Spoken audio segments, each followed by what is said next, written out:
हमारे देश के अंदर 15-15 साल लग जाते हैं मुकदमे पूरे होने में, तो 15-15 साल किसी को भी पकड़ के जेल, यह भी पीएमएल ने जो कानून लेके आए उसमें ही लिखा है कि जब तक उस आदमी को, किसी को भी पकड़ के जेल में डाल दो और जब तक उस आदमी का मुकदमा पूरा नहीं हो जाता, वो निर्दोष साबित नहीं हो जाता, तब तक वो जेल से बाहर नहीं आएगा।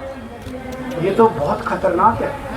अभी हेमंत सोरेन साहब को इन्होंने जेल में डाल दिया, अभी तक उनके ऊपर कुछ भी साबित नहीं हुआ है, अभी उनके ऊपर मुकदमा नहीं चला है, अभी मुकदमा शुरू भी नहीं हुआ है, अभी जांच चल रही है। लेकिन अगर मुकदमे को 15 साल लगे तो हेमंत सोरेन साहब 15 साल जेल में रहेंगे। और ये तो किसी को भी कर दे, कल मुझे पकड़ के जेल में डाल देंगे, विजयन साहब को पकड़ के जेल में डाल देंगे, स्टैलिन साहब को पकड़ के जेल में डाल देंगे, सीतारमैया साहब को पकड़ के जेल में डाल देंगे, सुखविंदर जी को, किसी भी को भी पकड़ के जेल में डाल देंगे और सरकार गिरा देंगे।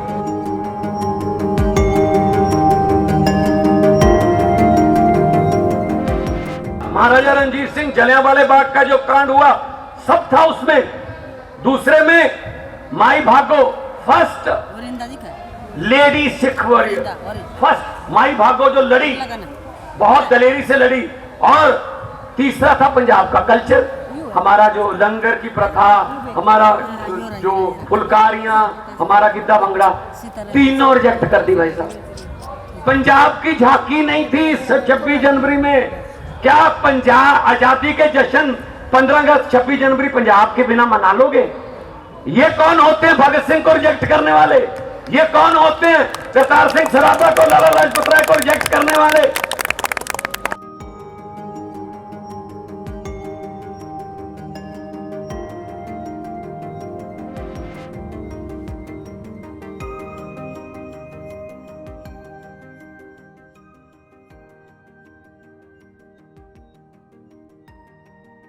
मैं सतवीर सिंह, उपाध्यक्ष हरियाणा CITU और रोहतक से मैं आया हूँ। आज ये केरला के मुख्यमंत्री की अगुवाई में राज्यों के अधिकारों के सवाल को लेके, संविधान के संघीय ढांचे के सवाल को लेके ये एक मास धरना पूरे मंत्रिमंडल के साथ तमाम MLA, MP और विपक्ष के अलग अलग पार्टियों के नेतागण भी यहाँ आए हैं। उसमें दिल्ली के मुख्यमंत्री, पंजाब के मुख्यमंत्री, केरला के मुख्यमंत्री और भी अलग राज्यों के मंत्री और सांसद भी यहाँ आए हैं।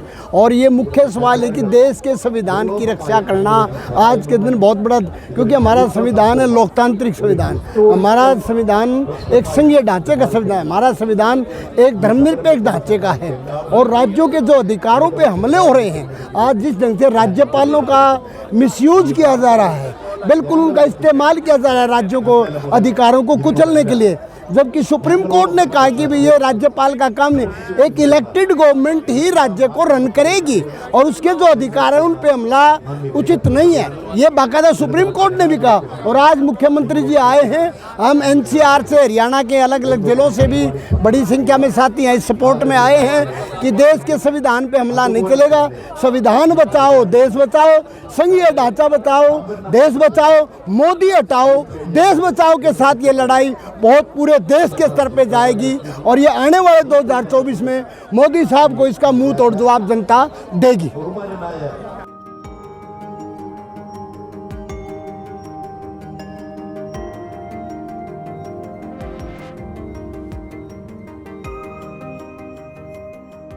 Hello, my name is Dipshita. I'm the All India Joint Secretary of Student Federation of India.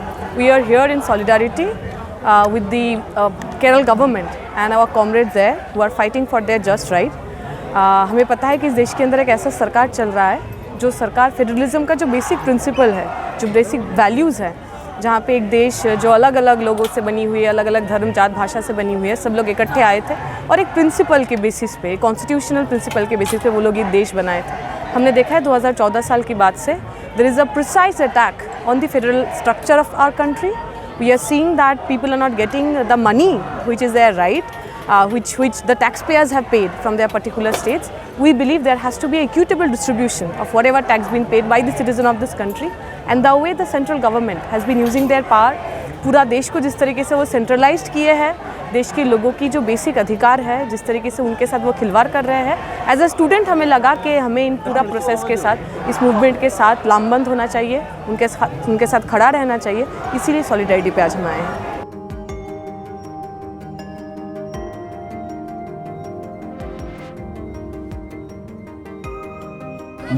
खासकर आज का जो प्रदर्शन है, ये जो बीजेपी से विपरीत पार्टियां हैं जो पूरे देश में, उनके जो आर्थिक बजट है सरकार, केंद्र की सरकार उनको लगातार रोके रही है।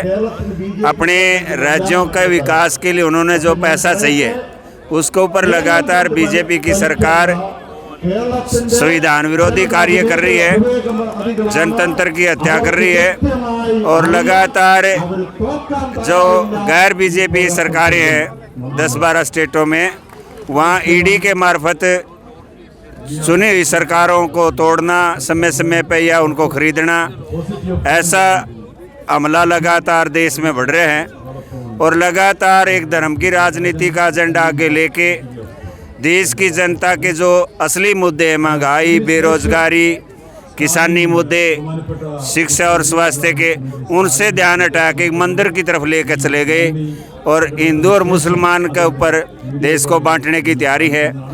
आज़ादी के जो असली मूल्य थे, जो शहीदों ने थी, सबका समान विकास हो, शिक्षा के मौके सबने मिले, इलाज सबको मिले, पीने का पानी सबको मिले और सबके अधिकार सुरक्षित हो, ये देश सबका है, किसी एक का नहीं है। और इस देश की आज़ादी के लिए सभी धर्मों ने, जातियों ने कुर्बानियाँ दी हैं। इसलिए आज का प्रोटेस्ट ये मांग करता है कि आज पूरे देश की तमाम जनता को जाति और धर्म से ऊपर उठकर इंसानियत से नाता जोड़ के जो बीजेपी और मोदी सरकार मनमानी कर रही है उसका मुंह तोड़ जवाब देना चाहिए।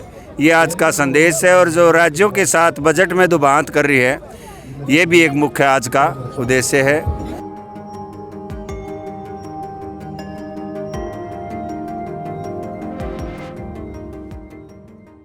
लोगों के स्वास्थ्य की जो रोजगार की है, शिक्षा की, स्वास्थ्य की, महिलाओं से जुड़ी हुई जो भी रोजगार हैं, दलितों के बचाने की राजनीति करते हैं। इसलिए मैं इन लोगों से सहमत होकर यहाँ पर आई हूँ।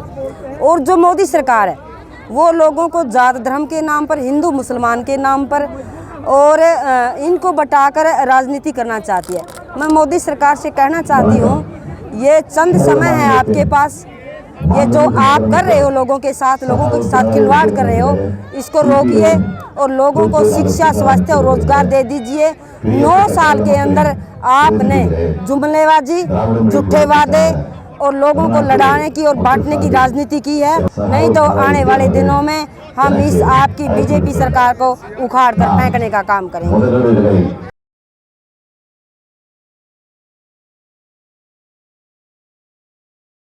द मूक नायक जनवादी पत्रकारिता करता है। यह संविधान, लोकतंत्र और सामाजिक न्याय पर चलने वाला चैनल है। अगर आप भी चाहते हैं द मूक नायक हमेशा हाशिए पर खड़े लोगों की आवाज़ बुलंद करता रहे, बेजुबानों की पीड़ा दिखाता रहे, तो सपोर्ट कीजिए। सपोर्ट करने वाला लिंक आपको स्क्रीन पर दिखाई दे रहा होगा। साथ ही डिस्क्रिप्शन में जाकर भी आपको ये लिंक मिलेगा, जहाँ पर जाकर आप हमें सपोर्ट कर सकते हैं और हमारे काम को आगे बढ़ा सकते हैं।